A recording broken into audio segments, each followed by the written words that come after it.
Hi, good morning guys. Welcome dito sa House and Lot Finder PH. My name is Justin Rieta and for today's video, we're going to talk about this house, si Isabel ng Camellia Hacienda. At itong bahay na ito is available din sa lahat ng Camellia near you. So ang tanong natin ngayon sa video na to is, Camellia, pag narinig natin yung Camellia, matagal na di ba? Kamusta na kaya sila? So okay ba yung Camellia at worth it pa ba? I think there is a reason kung bakit hanggang ngayon they are in the top of the totem pole. Tingnan natin, yung tanong natin ngayon is sulit pa ba yung presyo na to? Dati years ago, Crisel at saka Isabel, they are starting from 2.5. And isa sa pinakamagandang benefit kapag Camellia ang kinuha natin is the property appreciation. Ibig sabihin, kung years ago kumuha ka, milyon na yung itinaas ng property mo. Yes, guys, you heard it right. This is from House and Lot Finder PH and samahan nyo ako dito sa Camellia Hacienda, Batangas, Isabel.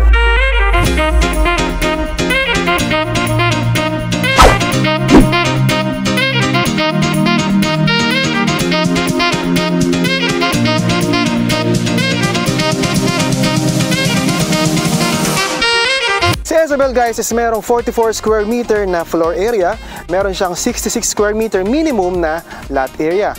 And padadaanin muna natin sila. Okay.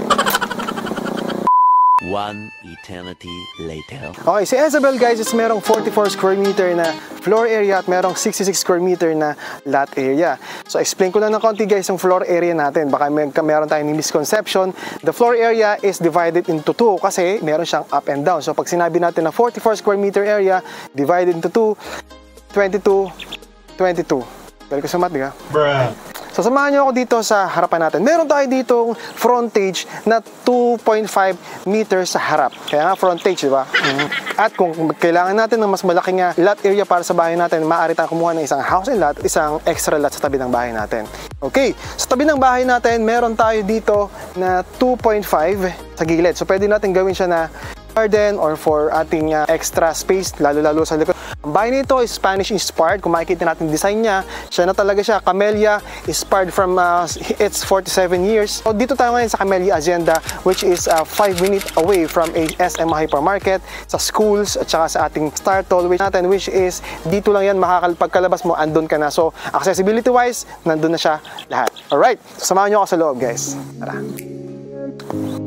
Babatiin tayo ng napakagandang pinto at ang ating sliding window, white sliding window. And ang gusto ko dito, aesthetics niya is hindi siya yung modern pero it's eye-pleasing na pag nakita mo siya, Camellia to, di ba? So may ganun siyang kilala na diba? Pag sa Alaska, babanggit ako ng brand, pag sa Alaska, wala pa rin tatalo sa Alaska. Yung mga ganun Pag nakita mo yung bahay, Camellia to. So that's what branding is all about. So trusted over 47 years. Tingnan natin kung relevant pa siya. Tingnan natin. Okay. Ooh.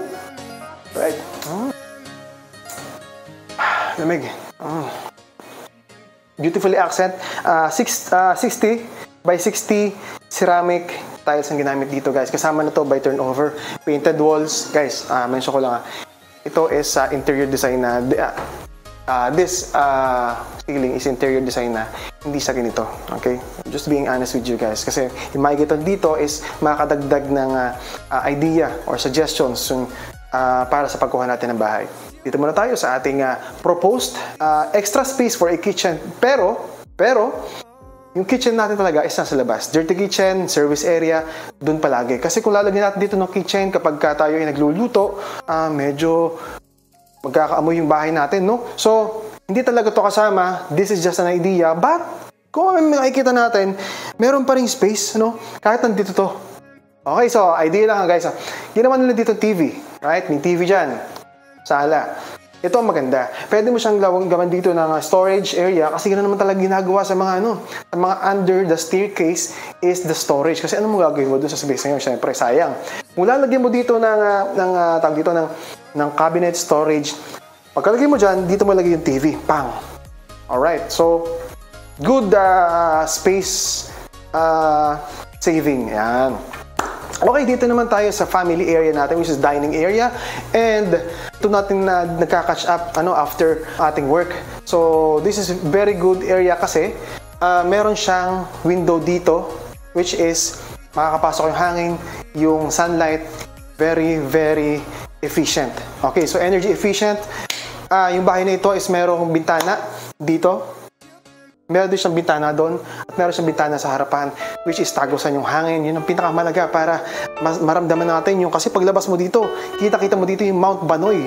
By the way guys, ang Batangas City is napapalibutan ng maraming bundok, kaya kahit sabihin natin dito, no, signal number 3, hindi mo mararamdaman yung bagyo kasi binabasag na ng mga bundok yung ano. So, napakagandang location to invest with. Okay, so dito tayo sa ating one and only toilet and bath, which is gives plenty of space, you know. Meron siyang shower head, meron siyang bathroom fixtures, kasama na siya. Patungan ng sabon, patungan ng cellphone, or yung aesthetics na sinasabi natin, di ba? Bathroom fixtures, tissue holder, bowl, kasama na siya. Kompleto na ang kanyang bathroom fixtures with this small window. Okay. Which is a jalousie window. Alright? Tara. Okay, bago ako umakyat doon sa taas, ipakita ko muna sa inyo yung likod natin. Okay, so ito yung isa sa pinaka-paborito kong place ng bahay. Bukod pa doon sa terrace natin, which is merong view ng mga mountains. Dito yung paborito ko kasi solo ako naninirahan sa bahay. Sa mga solong naninirahan, mga nagbo-board o kaya nangungupahan. Ito yung pinaka-paborito nating place kasi pwede tayong maglaba dito, pwede tayong sampay, magluto. We can extend this kitchen, guys. Ito kasama na to sa turnover natin. Pwede natin extend yung kitchen na to pag ganun, para mas mahaba, or pag ganun. Right? And then dito naman sa yung ating side ng 4 tayo mag-laundry. Sampay natin dito. By the way, kasama to sa turnover lahat ng spaces sa likod, which is pretty big by the way. Tara, dito tayo sa likod. Okay, dito naman tayo sa ating extra space dito sa likod, sa tagiliran, which is for your garden or your sedan car. Kasya dito yung sedan natin. Okay?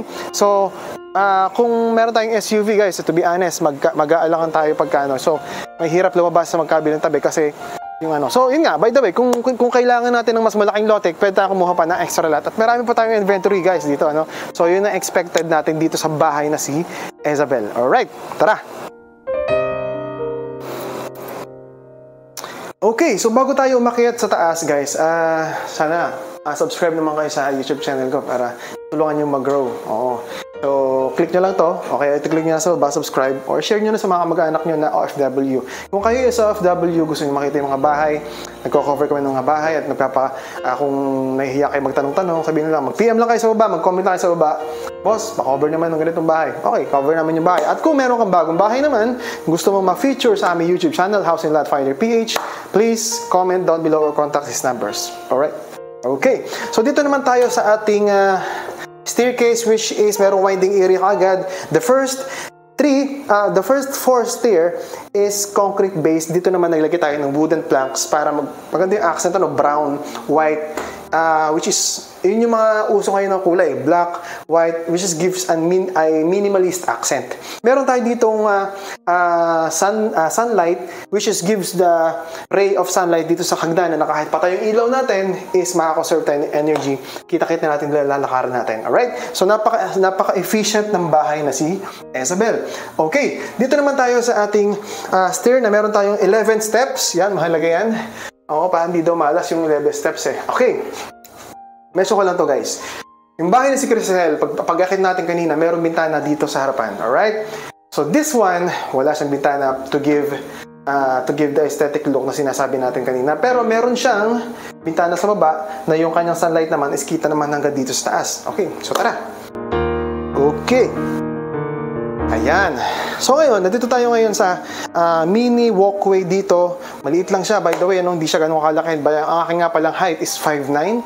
So magkakaroon kayo ng idea kung gaano kataas yung pinto at saka yung ceiling. Yung ceiling, halos abot ko na, 5'9" ang height ko. Okay, so dito muna tayo sa ating first bedroom. Alright. Ano natin to? Gusto mo mag-disco? Disco tayo. No. Kasi rice blood bulb. Oo, yan. So, ito yung ating first bedroom, which is mas malaki doon sa Crisel. Alright? Ang difference lang nila is 6 square meter, pero ang laki ng inilaki ng Isabel kumpara sa Crisel. So, para din sa mga anak natin, meron tayo ditong 2 anak, pwede dito. Uso kasi sa work from home, yung ating mga gaming room, kasyang okay na okay dito. So, suggestion, cabinet talaga dyan para all the space magamit mo dito for your working, workout, diba? There's a space, you know? You can just, dito, diba? Okay. May mahilig ako mag-push up, kaya, may mahilig ako mag-workout, kaya, mahalaga sa akin space. Okay? So, lagyan natin dito ng bunk bed, loft bed. Napakaganda ng accent. This is pinturado na ng white. Hindi ganito. White lang siya lahat at hindi ganito yung ilaw niya. Meron lang siyang bulb. Dito ay sa master's bedroom, the last bedroom. Itong bahay na to is merong 2 bedrooms, 1 toilet and bath. Yan. Meron kang 2 windows. Big windows na kailangan natin for access ng ating air. So, para nakapag binuksan natin, ay tatambad sa atin yung ating view, right? Dito sa ating Camellia Hacienda. Napakaganda. Kasi dito ang king or queen size bed. Okay, dito naman tayo sa ating favorite place of ng ating room, ang ating study area. Okay, yung ating work area. Katabi ang ating not inclusive na cabinet. Tapos sa inyo, kung saan nyo ilagay yung ating kama, pwede kasing dito. Yan. Buong kama pa ganon. Ito ng buong study area mo. Or kaya pwede mong, just na suggestion lang guys, is yung ating bunk bed, office sa baba, higa ka sa taas. Uso yun ngayon sa mga work from home kasi kailangan nating ma-feel yung premium quality ng ano. So, to wrap it up, recap muna tayo guys. Isabel has a 44 square meter floor area, 20, meron siyang 66 lot area, and yep. Okay, recap muna tayo. So, to answer the first question nung nagsimula tayo dito is, sulit ba ang Camellia? Within the price point of this house, basically, medyo ilang taon na rin tong ating Camellia Hacienda. Nagsimula ang bahay na ito ng 2.5. The appreciation, napakabilis.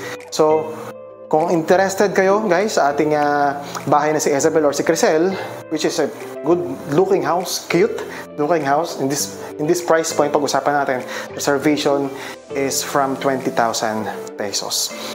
Okay, so, meron kami dito townhouse version ng ganito. Mas mura siya kasi wala siyang lot sa tagiliran, and katulad siya ng floor plan ng Crisel at saka ng Isabel. So, kung interested kayo sa townhouses natin, which is meron tayong ready for occupancy, meron tayong non-ready for occupancy, at napakababa ng down payment. Actually, mas mura pa kapag RFO yung kinuha natin sa down payment. So, maraming salamat sa inyo guys. Kung relevant pa ba si Camellia ngayon 2023? Yes na yes po yan. Siyempre naman. Siyempre, there's a reason palagi kung bakit nandun si Camellia, si Vista lang sa taas ng real estate industry. So, sulit na sulit sa pagkakagawa, sa quality, sa itsura, sa aesthetics, sa location, palaging ahead si Camellia Vistaland.